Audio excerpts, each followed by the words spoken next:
Okay. Hey guys, welcome to tonight's call. I am excited for tonight's call. I think this is going to be really exciting. I have not heard Heather's story yet, but I'm really excited to hear from her. So we have Heather Foltz on the line with us tonight. And let me tell you a little bit about Heather. She is a 10-star diamond coach. She is a top 10 from 2013. She has been in Success Club 10 for 58 months, and she was the top Success Club point earner in 2013. So you're going to learn so much from her. I'm super excited to have her here with you guys tonight, and I'm going to let her take over. Do I have you off mute? I took it off. Okay, cool. You can hear me? Okay. Yes. Well, thanks, Lindsay, for having me on. It's funny because I actually posted in a group we're in about looking to trade calls with other people who have maybe gone through similar situations that I have. And, I want to share my story. And why I want to share my story is because it really resonates well with never giving up. And I think right now in Beachbody, this is such a crucial time to think about where we're going and maybe where we've been, and to know that it doesn't matter if you're a brand new coach who just started or you've been at this for 5 years like myself. We all go through lots of trials and tribulations and things that make you want to quit your business and make you want to give up. But it's those who overcome those hurdles that end up having the most success and that are still here. Like for me, I'm a lifer. I don't care what changes happen. I don't care what's thrown at me or what negative things impact my life and my business. I'm going to keep going because I have purpose for this business. So anyways, my 5 years is actually coming up in a couple days on July 1st. And when I first started, I was like most, very, very, very, very skeptical. And at that time, we did not have challenge packs. And it was, you pay your $40 fee, and then I needed to get Shakeology, and I think I was purchasing Asylum at the time. I can't remember exactly.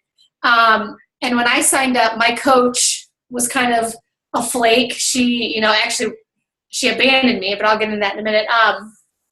So I signed up, and at the time, I was on single family income. We were on government aid. My youngest was just a couple months old. My oldest was only 2. And I was at the same time, I was kind of like struggling with, in a sense, identity issues because I had been a stay-at-home mom for 3 years at the time. And we were living in Minnesota, and I really didn't know anybody because I was home. And then when I moved from St. Louis to Minnesota, I was a nanny. So I had no outside communication but kids. So it was really hard for me. But like I said at the time, very, very, very, very broke.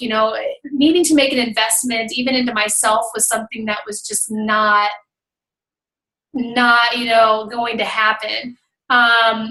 So when I signed up, and my coach was like, "Oh, you need to get this Shakeology," and like most, I was like, "What the F is this stuff? I'm not spending that kind of money on protein shake." And I ended up telling her I was going to quit. So I called Coach Relations, and I was like, "I'm going to quit." And they're like, "Oh, you just signed up like a couple hours ago." I was like, "Yeah, I know, I'm quitting." So I quit, and then at that night, I kind of thought a little bit about it, decided, okay, you know what, I'm going to just try, because I needed to do something to contribute. It was hard not having any type of income, and honestly, it was really kind of embarrassing to being on all sorts of government aid. And and I don't judge anybody who's there because I've been there. But I hated going to the WIC office all the time and having my kids pricked for the iron tests. And I needed to do something. Plus, being a stay-at-home mom, I had nothing going on in my life. So I was like, all right, I'm going to open up a credit card. And I'm going to get this Shakeology crap. So I did. And I was very, very, very, very scared, because I just opened up a credit card when we were already like $40,000 in student loan debt from my ex-husband, and then, car payments, car insurance, mortgage, other credit card debt, and then here I am, more debt for us. But I decided I was going to give myself, 3 to 6 months to see what I could do. And if I couldn't do something with my business at the time, I was going to quit and just, be like, okay, this isn't for me. So like most, when I first started, I was like most in spammy. And it's funny to think and look back at old conversations from 5 years ago, talking to people, and it's just not how you coach. By the time I was looking at people as dollar signs and like really focusing on, gosh, I'm struggling, and all I kept thinking about was this credit card that I just opened. So anyways, right out of the gate, I was really motivated. Granted, I was doing things really wrong at the time, but I was really passionate and really wanted to succeed. And I started seeing success right away, which I know doesn't always happen for people, but I'm also one of those go-getters. Like my coach abandoned me because she thought I was going to suck. So I self-taught myself everything in this business. And 5 years ago, we really didn't even have trainings. We had the Coach Training Academy, and it was nothing like it is now, where it's separated based on your rank and things like that. But I self-taught myself everything by watching Christine Dwyer videos on YouTube, and Janelle Summers and things like that. And I self-taught myself. So I always tell coaches, like, even if you have a flaky upline or your coach isn't working with you, that's just an excuse for you not being able to run your own business. Essentially what that tells me is you need your hand held. And I think that's silly, because there's so many tools out there. And a lot of us leaders, we borrow each other's tools. Like, people post all the time, look, I've been using this, feel free to share, because somebody else may do something that's completely different. So you can self-teach yourself. I did, and I was a top 10 coach. I've been an elite coach. I hit Success Club 10 every single month. I did it all by myself, no help. My coach left me in the dust. So I started having that instant success, and it was flipping awesome. I was like, oh my gosh, this is going to be amazing. This is, not that it was easy, because trust me, it wasn't easy. Social media was so different back then. But I really fell in love with Beachbody and the mission. So when I signed up in July, I remember seeing the leadership retreat that September. And I think at the time you had to be 1 star, and our founding coach, Charlene Bucher, went, and I saw the pictures, and I was like, I'm going to be there next year. I will do whatever it takes to get there. I'm very driven, like me, and I'm not going to lie, I'm a very blunt and honest person, just a heads up. I'm very driven by income, success, and seeing like trips and things that you can do just for hard work. So I was really motivated, and then they bumped it up to being 2 star. And I remember thinking, that is so impossible to get there. Like, because, getting to diamond and getting to star diamond, that's not based on just your performance. It's based on you helping your team and being there for them and creating some type of duplicatable system and just, showing up and being present. So I was like, all right, I'm going to go for it. Well, I ended up hitting 2 star the following year. And in September, I found out that I had enough points to be elite. And elite was 2 star, and then I don't remember the points. I don't remember what the qualifications were at that point. And I was like, oh my gosh, what's this elite stuff? This is pretty cool. And things were just like on the uphill for me. And I was, I'm not going to lie. I think I kind of got a little bit of a big head. My team was booming. Things were going great. And, I got to go on the leadership retreat, and it like changed my life. I went to my first Success Club trip that year to the Bahamas because I had earned enough points the previous year to go. And I was just seeing all these great things. And, I remember seeing before some coaches like complaining about, negative crap that goes on in their business. And I was like, oh, that's just you guys suck. No, I didn't say that, but you know what I mean? And I'll never forget, this is my first big epic fail. I woke up on the last day of the month in December that the elite thing was qualified for, and one of my diamonds fell, and one of their emeralds fell, and nobody got an email, because they do still send emails now, but it was very different back then. You got like a 3-day warning, whatever. And I remember waking up, and I was devastated because all the while I was having all this success, behind the scenes, I was busting my ass. I was staying up late. I had just had, my youngest son had turned 1 over that year. He was a horrible sleeper. I didn't get much sleep at night, but I was so like driven by this business that I was working crazy hours. I didn't set business hours. I was being absolutely ridiculous. It was suffering, my family time. But waking up that morning and not hitting elite, I was just like, are you flipping kidding me? And I remember thinking, like, this is it then. I'm done with Beachbody. And I called the regional person I was working with at the time, and it was like, seriously, I think it was 6 o'clock in the morning where he lives. And I was like, we need to do something. This is a glitch. We got on the phone with Jeff Hill. And I had to fight it for a month because there was no email sent. Well, they did not award me the elite. And for those of you who, are not familiar with what elite is, I mean, it's amazing. You get a ton of perks for hitting elite. It's an extra $6,000 bonus throughout the year if you're hitting Success Club.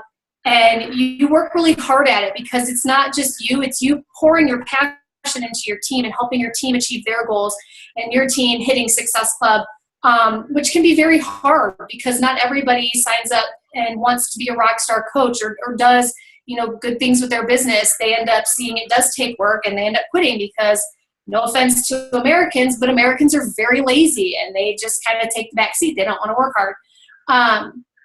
So I remember the whole month of January of 2013, I pretty much shut down, and I was like, why did Beachbody do this to me? I've helped this many people. I brought them in this much income, from my sales, from my team. And I had told my few leaders at the time that, and my upcoming leaders, that I was probably going to quit because I was sacrificing so much of my life that I felt like Beachbody gypped me. And I was so mad at Jeff Hill. I'll never forget. Like, I just was like, I hate you. I remember the regional person I was working with at the time is Kobe Mitchell. I don't know if you guys know him. Lindsay, I'm sure you know Kobe.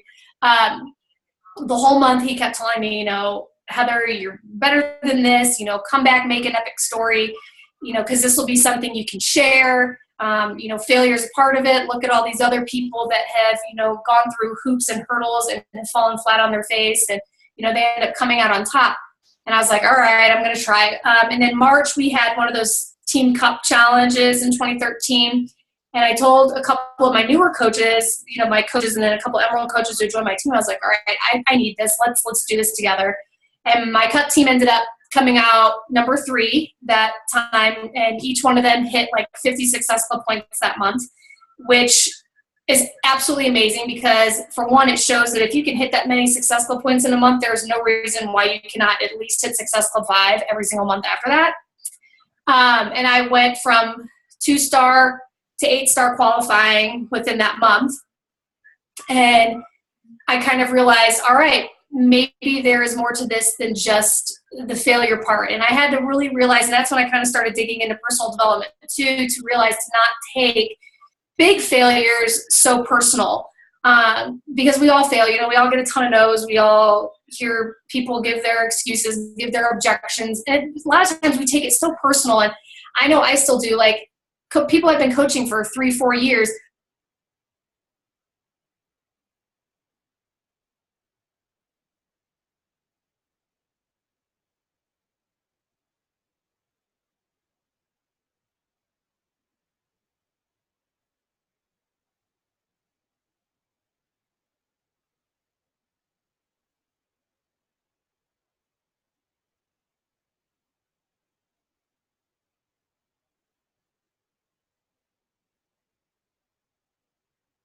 wasn't working as hard. One thing I did come up with in 2013 is I was not going to sacrifice so much family time because, I do regret I missed a lot of my youngest's first year because I was so busy working and being on my computer and focusing on this. And when I cut back my hours, I did better. So that's just kind of a tip for people. If you find every time your phone dings or your Facebook messages go off, it's not life or death. It'll still be there the next morning. Don't rush to it, because my mistake my first year is there would be times I would wake up at 3 o'clock in the morning and I would be responding to messages, and people would expect that from me. No, I stopped that, and it's been so much better. I've been able to be so much more present with my kids, and I'm a lot more refreshed. I'm not as frazzled and not feeling like I need to be so, desperate or whatever with my business. So anyways, in August, we went back to St. Louis, Missouri to my sister's college graduation.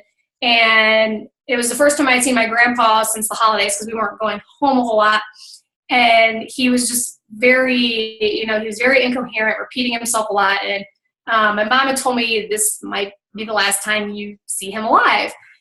And, hearing something like that, I only had like two real men in my life, my dad and my grandfather. So it was, kind of hard to think about. And when something like that comes up into your life, you kind of put everything else on the back burner. And I realized I started doing that. And another thing I also realized is when something bad happens in your life, you can't just shut off. You can't just quit your full-time job if you, are working outside of Beachbody. You can't just stop being a parent. You can't just stop paying your bills. You can't just stop showing up to life because something happened. But because something happens, everybody seems to put Beachbody on the back burner. And it's something that I cannot do because Beachbody is my full-time job. If I'm not working my business, there's not going to be any income. There's not going to be me, being able to pay my mortgage, being able to pay my bills and doing things like that. So I can't just not show up. So if you're somebody who is working full-time with Beachbody or somebody who wants to work full-time with Beachbody, you need to think about that. If life happens, you can't just turn your business off. Yeah, take a couple days to unplug, let your frustrations out, but don't quit because you're never going to get anywhere if you do that. You're not going to be able to strive forward. I like the book Failing Forward. I think it's John C. Maxwell. I think he wrote that, but that's a really, really, really, really great book.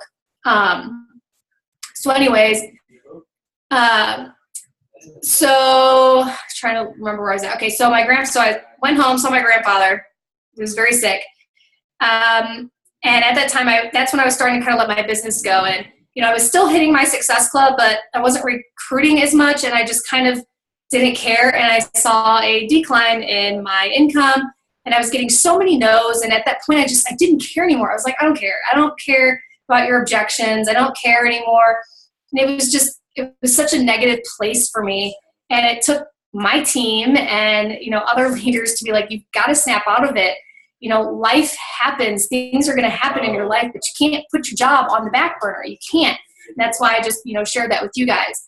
And then I wasn't really paying attention to Elite or Top 10 or anything like that. But apparently I had been sitting between 9 and 11 pretty much the whole year, which I didn't know.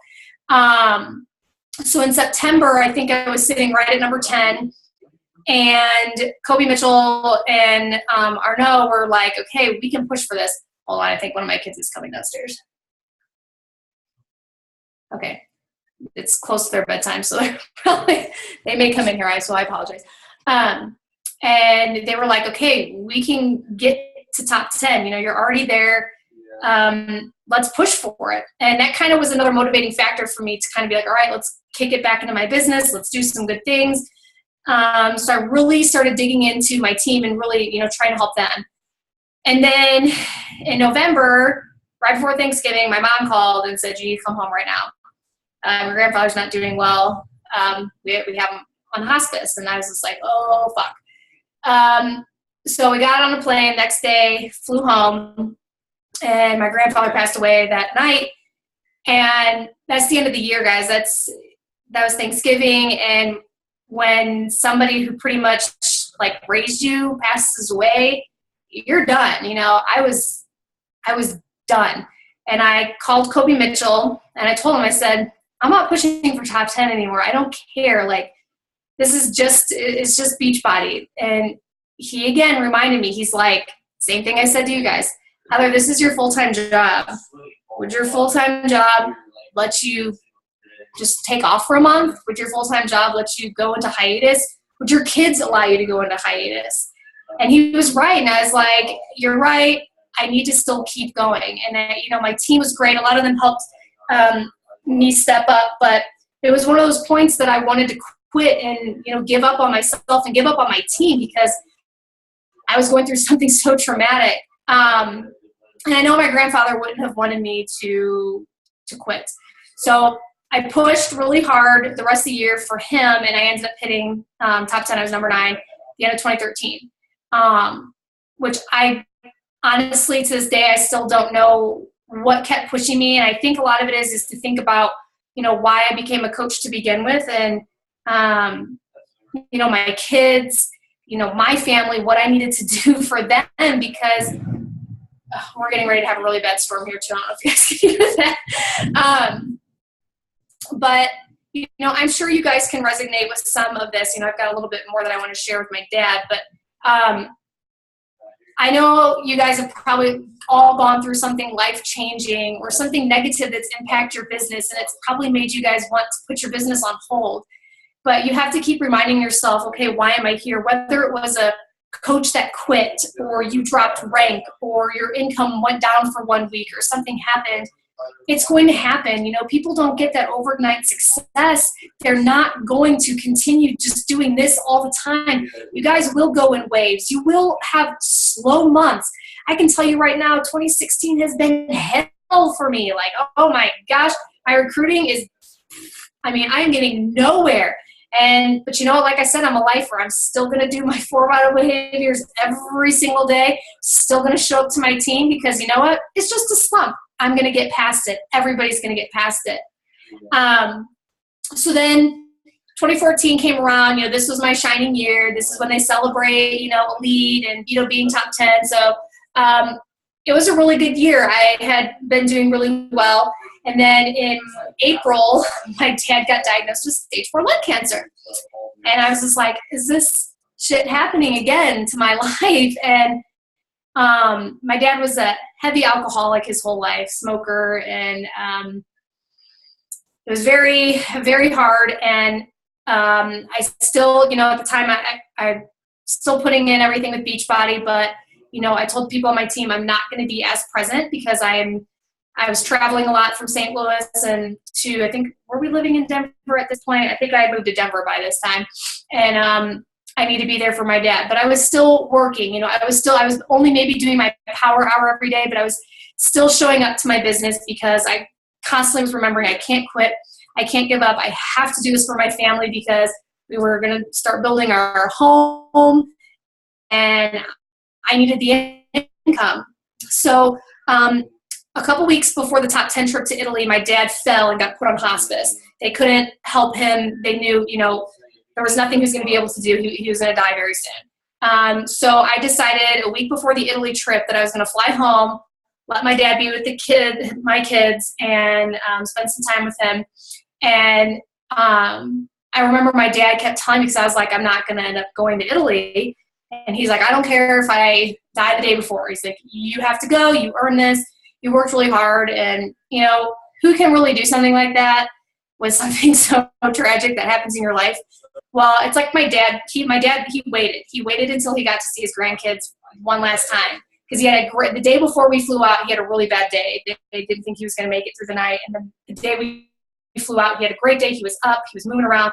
Well, he ended up passing that night after being with me and my kids. And a week later, I still flew out to Italy. And it was probably the best thing I needed for myself because it rejuvenated me as far as a person, made me, think and reflect a lot about my grandfather. And then my dad dying 6 months later. So I was hit with a lot. And then at the same time, my marriage had been suffering for a really long time. And my ex-husband, we're not together anymore. We had been throwing the divorce word around a lot. So life was just really shitty. And, a lot of times, sorry, I swear, I'm hoping that's okay. I hope you guys aren't freaking out because I swear a lot. You put on a front for social media, you put on a front for Facebook, and you put on a front for Beachbody. We all do it. And I also started to realize I needed to shed those layers and be real because it could help somebody else who was struggling with the same thing that I was. So the rest of that year ended up being great. And then 2015 comes around, and I feel like since 2015, it was the start of, my divorce. Yeah. My divorce was finalized.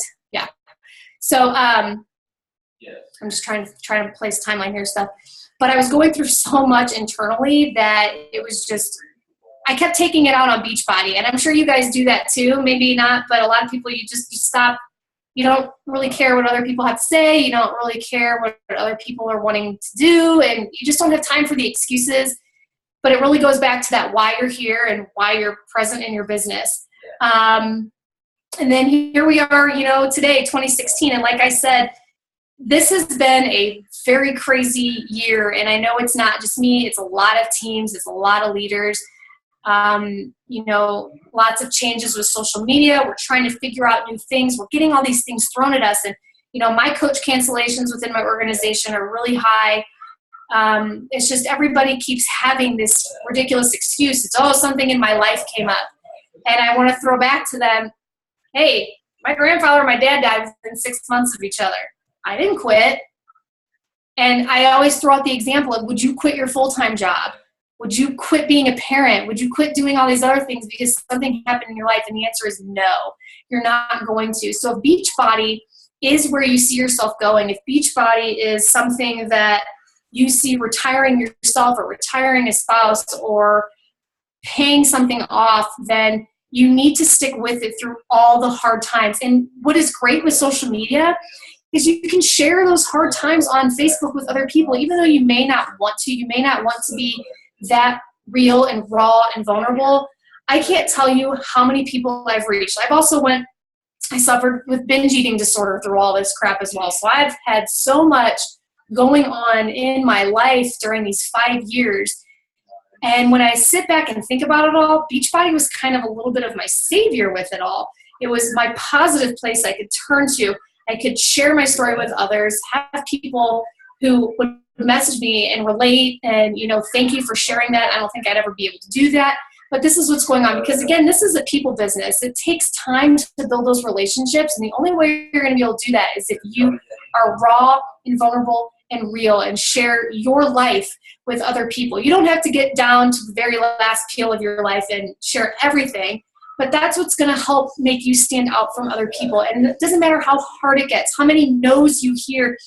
If you're constantly following the 4 vital behaviors, you're inviting every single day, you're getting to as many no's as you can, eventually it's going to turn into a yes. It can be frustrating. It can be so hard.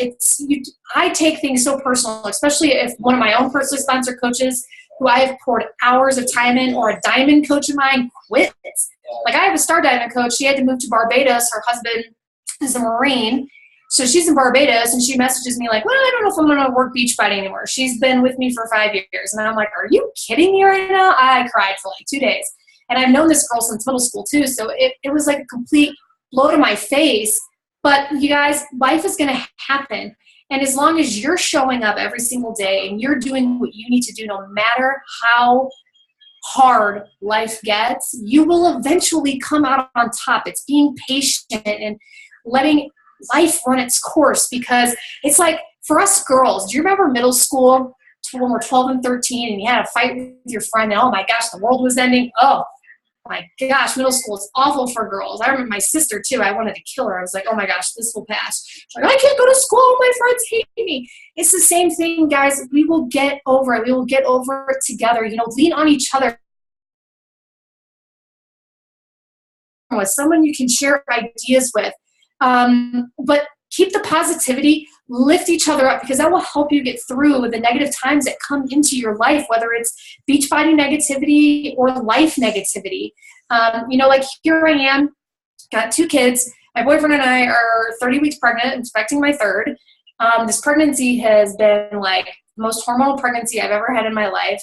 And with where I'm at with Beachbody, there's just been so much negativity coming at me.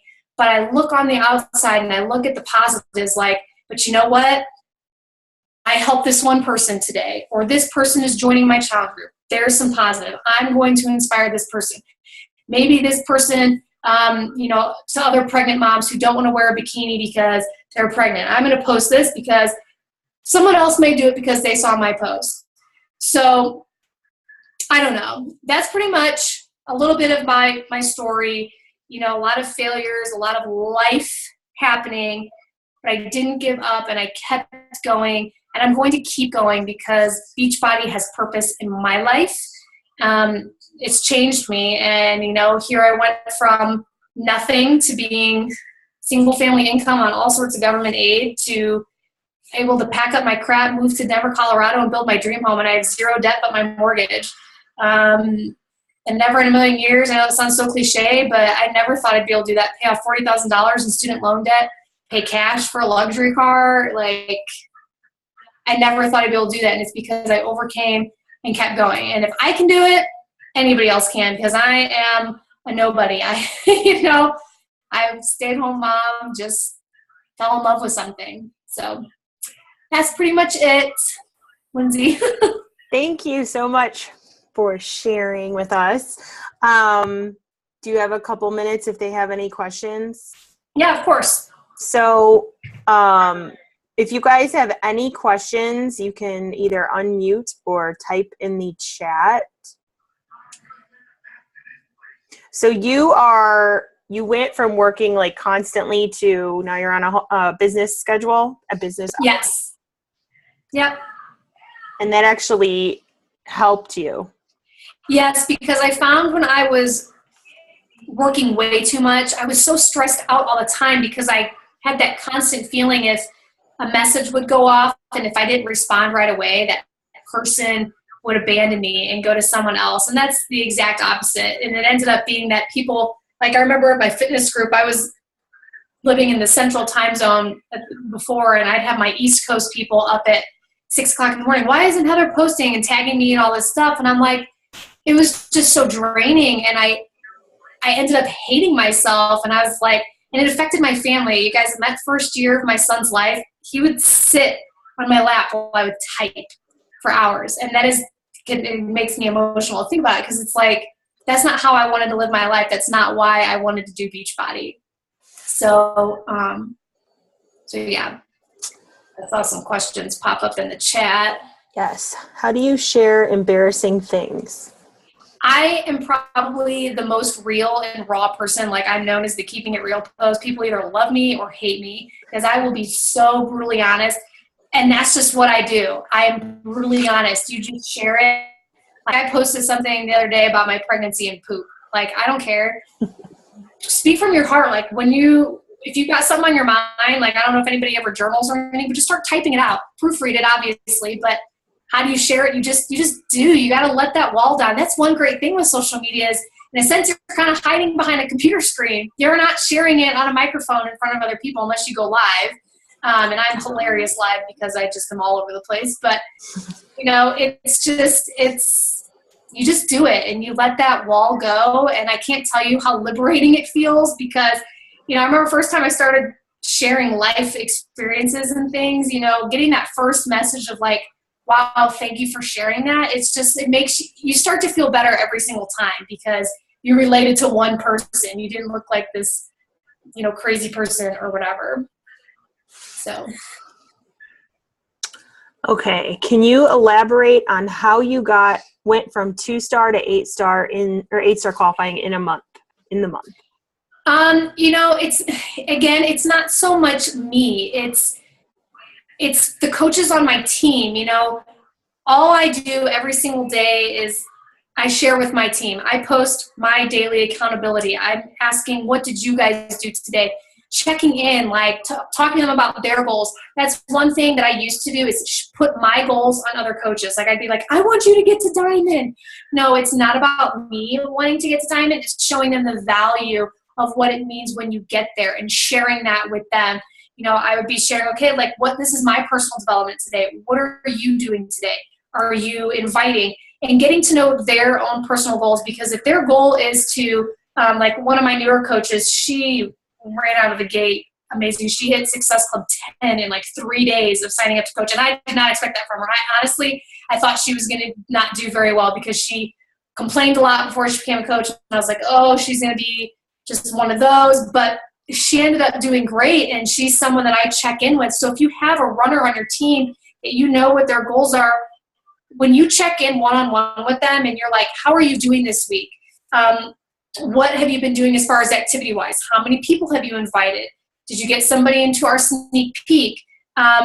that will help them. Obviously, you can't do the work for them, but if you are their biggest cheerleader, that will help keep them motivated and inspired. Now, obviously, you're not going to be able to do that one-on-one with every single person on your team, but if you see somebody who's standing out, like my rules are, if you want that one-on-one attention from me, I need some skin in the game. I need to see that you are proactively doing your job.